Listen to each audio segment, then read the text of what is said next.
Bonjour Adèle et Lucie. Alors, nous sommes ravis de vous accueillir donc, au Festival Silhouette pour Synthé Capitale des Queers qui sera programmé dans la section documentaire et diffusé cet après-midi. Donc, dans un premier temps, est-ce que vous pourriez un peu nous parler de votre parcours et présenter le documentaire que l'on va découvrir tout à l'heure? Oui, bonjour, moi c'est Lucie Demange du coup. On est avec Adèle, on a fait ensemble la Cinéfabrique à Lyon, c'est une école de ciné. Et dans ce cadre-là, du coup, on a réalisé Synthé Capitale des Queers. C'est en gros un film sur une bande dont moi je faisais partie. Et on a fait le film ensemble avec Adèle que j'ai un peu introduit dans ce monde-là. Oui, voilà. Et donc, du coup, Lucie, elle, a fait l'école en section images. Et moi, pour le coup, j'étais en production. Et à travers mon parcours à l'école, je me suis mise aussi à faire du son, de la prise de son. Et du coup, sur le long du projet et en co-réalisant, je me suis aussi occupée de toute la prise de son. Voilà, et c'est un peu le début de ça, quoi. Ok. Et donc, quelle était l'impulsion justement du film? En gros, à la base, c'était vraiment dans le cadre d'un module à l'école. Du coup, Hmm. on n'avait pas, on se demandait un peu qu'est-ce qu'on va pouvoir faire, un film et tout. Nanana, on savait qu'on voulait faire un film ensemble. Et moi, j'étais hyper impliqué dans l'organisation de ces soirées, du coup, à Saint-Étienne, les Charbons Paillettes. Et il se trouve qu'on était en plein dans l'orga de celle qui allait venir, quoi. Du coup, on s'est dit, bah pourquoi pas faire un film là-dessus. Je sais pas si tu veux. Ouais. Et c'est du coup, le film a dépassé un peu du coup juste le cadre du module de l'école, dans le sens où nous on avait une semaine de tournage, on a commencé en amont aussi à aller tourner un peu les week-ends, et en fait on a finalement suivi donc sur 6 mois l'organisation de la soirée qui avait lieu en juin, en tournant ensuite, et c'est là où donc le film est sorti un peu du cadre et du contexte de l'école, et qu'on l'a continué comme ça, quoi. Très bien, merci. Et justement, donc vous parliez des charbons paillettes, c'est pas un nom anodin. Donc d'où vient justement ce terme et l'association du charbon et de la paillette? Bah, Saint-Étienne, hein. Ouais, donc le charbon paillettes, en fait c'est une émanation à la base avec un ami avec lequel moi j'étais au conservatoire de théâtre de Saint-Étienne et on était en fait il y avait un peu rien niveau scène queer LGBT à part un festival de cinéma avec vraiment un peu des personnes qu'on considérait des vieilles personnes à l'époque. Du coup on était en mode il faut absolument qu'on crée nos trucs. Enfin, on le dit dans le film, nous à la base c'était vraiment, on disait nous on veut pécho en soirée, on en a marre qu'il n'y ait que des soirées d'hétéros, on veut faire nos soirées et tout ça. Donc on a commencé par créer une association qui a un peu, on a fait des petites choses, un peu des choses et militantes et un peu festives. Après de là sont nés les charbons paillettes, ben du coup charbon de la mine, hein, de Voilà, ouais. les terrils, les crassiers de Saint-Étienne. Et voilà, c'est ça le truc du nom. Et alors nous, il y avait une scène qui nous avait évidemment frappé, qui est un peu une des scènes centrales du film, c'est évidemment la confrontation avec les ateliers morses.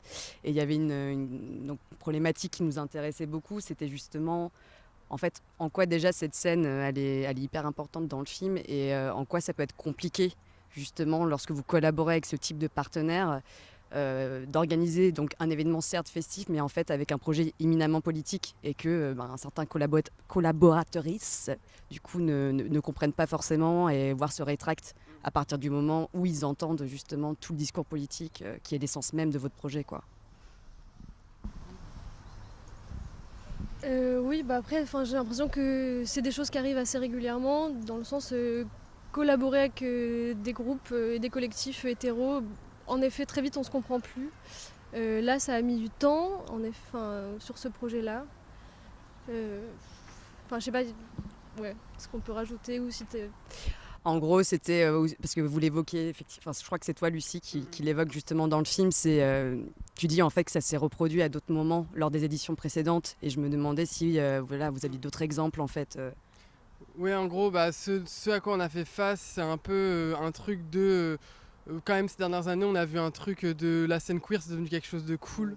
Genre, moi, j'ai vachement senti fort dans mon existence le fait d'être passé des gens très marginaux aux gens très cool.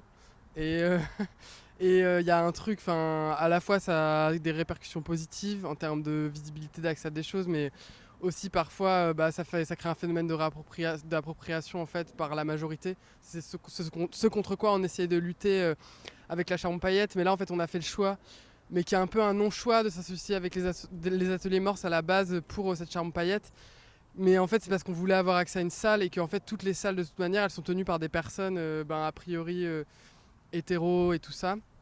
Et du coup, mais c'était aussi un collectif d'artistes et du coup, il y avait très envie de s'impliquer dans le processus artistique et qui arrivait pas trop à lâcher le truc, de se dire, ok, en fait, là, peut-être c'est le moment de dropper un peu le mic et de nous laisser les manettes, quoi. Donc, c'est un peu, mais il y a eu des malentendus de tous les côtés de ce point de vue-là. Et du coup, en fait, le truc aussi, c'est tout. Enfin, le film aborde ça aussi. C'est toute la partie politique vs ressenti personnel.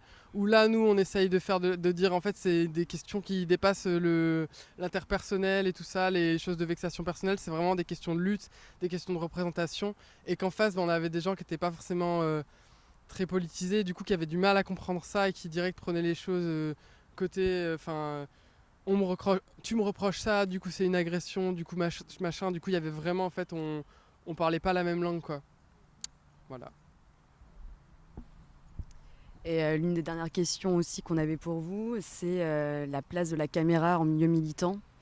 Est-ce que ça a pu être quelque chose que vous avez réussi à intégrer de manière assez facile, ou notamment je pense au moment de débat un peu houleux, où ça peut être peut-être un peu délicat d'avoir cette présence est-ce que c'est quelque chose qui a été facile à introduire dans ces moments justement de lutte en fait et de débat Je crois que ce qui a beaucoup joué aussi, c'est qu'on était admise avec Carla, du coup l'autre personne à qui on était à la technique, par Lucie, et qu'il y avait aussi Lucie s'est mise au fur et à mesure à prendre de plus en plus la caméra pour filmer elle aussi.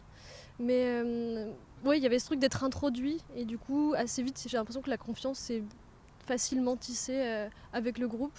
Et je pense que aussi notre présence sur du long terme a aidé à ce qu'au fur et à mesure les gens s'habituent, et des personnes qui au départ ne voulant pas forcément être filmées ou avaient juste été d'accord pour qu'on les entende mais pas forcément qu'on les voit, se sont mis en fait à participer et à être complètement devant la caméra sans aucun problème, et en étant consentants quoi.